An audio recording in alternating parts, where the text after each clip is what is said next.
सोलापूरचे सर्वात मोठे इलेक्ट्रॉनिक प्रदर्शन इलेक्ट्रो 2026, 300 पेक्षा जास्त स्टॉल्स आणि भरघोस डिस्काउंट्स. इलेक्ट्रॉनिक वस्तू, घरगुती उपकरणे, टेलिकम्युनिकेशन, संगणक व लॅपटॉप, सोलार वस्तू, व्यायामाची साधने 100% ओरिजिनल प्रोडक्ट्स, कंपनी वॉरंटी सहित आणि योग्य दराची हमी.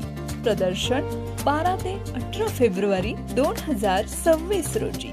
वेळ दुपारी 4 ते रात्री 9:30 पर्यंत. रविवारी सकाळी 11 पासून सुरू.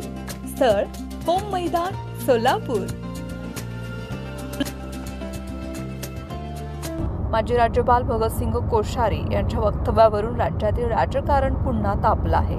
मनसे अध्यक्ष राज ठाकरे पंतप्रधान नरेंद्र मोदींना घाबरतात असं विधान कोश्यारी यांनी केल्यानंतर शिवसेना उद्धव बाळासाहेब ठाकरे पक्षाचे नेते आणि खासदार संजय राऊत आणि त्यांच्यावर तसंच भाजप नेतृत्वावरती जोरदार टीका केली आहे. पत्रकारांशी संवाद साधताना राऊत यांनी खरपूस असा समाचार घेत अत्यंत आक्रमक शब्दात प्रतिक्रिया दिली.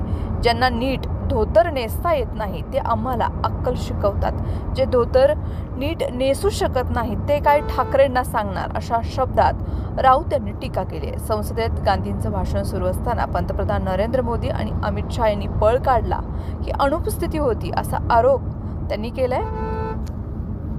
कोश्यारी यांनी यापूर्वी छत्रपती शिवाजी महाराज आणि महात्मा फुले यांच्याबाबत केलेल्या वक्तव्यांची आठवण करून देत राऊत म्हणालेत, छत्रपतींचा आणि महात्मा फुलेंचा अपमान करणाऱ्या व्यक्तीला भाजपने पद्मभूषण दिलंय. हा बाळासाहेब ठाकरेंचा विचार नाही. अशांना पद्मभूषण देणाऱ्यांना बाळासाहेबांनी जोड्याने मारलं असतं. राऊत यांच्या या वक्तव्यामुळे राजकीय वर्तुळामध्ये तीव्र प्रतिक्रियाही उमटण्याची शक्यता आहे.